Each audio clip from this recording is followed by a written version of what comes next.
Oke, kita lakukan cek ke ruang customer. Speaker tidak hidup dan tidak bisa di charger.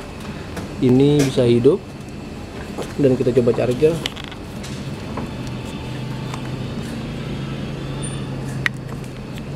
Oke, bisa di charger. Kita konekkan bluetoothnya.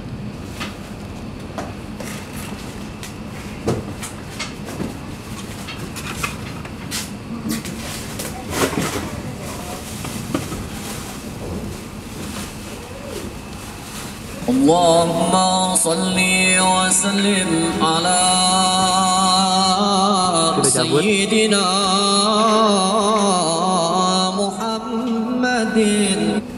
Oke, produk bisa hidup dan bisa di charger. Terima kasih. Produk dapat berfungsi dengan baik.